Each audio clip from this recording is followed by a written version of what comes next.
Well, hello again, everybody. It's Tuesday. It's Testy Tuesday, but I'm going to skip the testing just for a little while here. Probably do it a little later this week because I came across some really cool stuff in the book of Isaiah. Before I get to that, I'm back in my barn. It looks like this weather is not going to cooperate with being outside anytime soon. And here's a bunch of my friends in here with me. Yep. They don't like being outside either, not in this mess.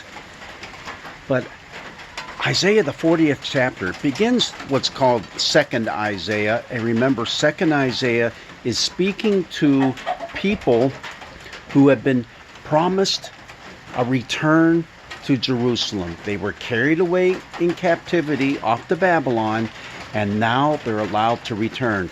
And the prophet Isaiah is speaking to them. Now, they've been really deeply hurt by the move to Babylon. They've missed their home territory. And again, most of these people are second generation people now. And they hear these words. Listen to them. Comfort, oh, comfort my people, says your God. Speak tenderly to Jerusalem and cry to her that she has served her term, that her penalty is paid, that she has received from the Lord's hand double for all her sins. A voice cries out, in the wilderness, prepare the way of the Lord, make straight in the desert a highway for our God. Every valley shall be lifted up, and every mountain and hill be made low. The uneven ground shall become level, and the rough places a plain. Then the glory of the Lord shall be revealed, and all people shall see it together, for the mouth of the Lord has spoken. Now you see why this passage from Isaiah is being spoken on and being read in our churches on the second Sunday in Advent, because it's John the Baptizer Sunday. In fact, we're going to get a little taste of John the Baptizer next week as well. But this passage speaks and is quoted in the Gospel of Mark, referring to John. Originally, it referred to Yahweh. The passage and the pathway from Babylon back to Jerusalem is being prepared for the Lord and for his people. They're going to be moving back to Jerusalem. This is good news. Good news. And you know what?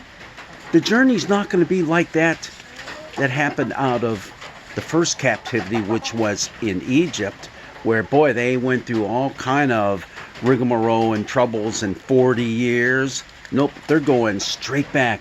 That roadway is going to be leveled off and made smooth. It's going to be easy riding right back to Jerusalem.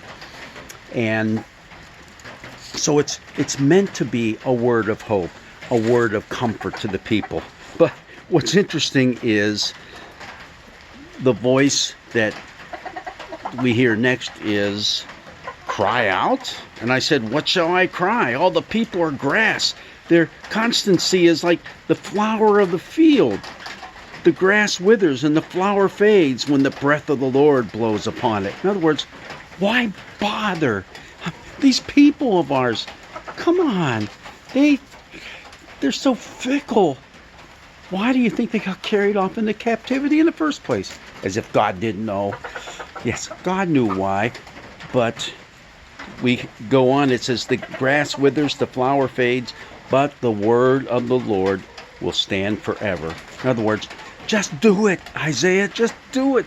Cry out this good news, because I don't go back on my promises. I stay true to my word.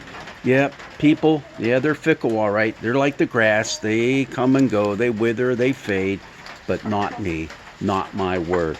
So it's a word of hope, and it's a word of promise, and it ends up with these words.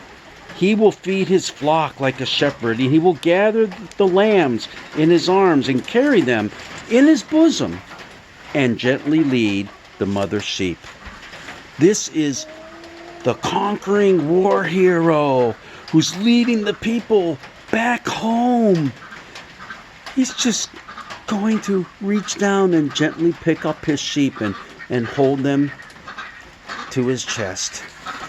What a beautiful image. What an image that the people needed to hear. I mean, it's been difficult. It's been tough. Look, even my ducks, they're all excited about it. This truly is great news.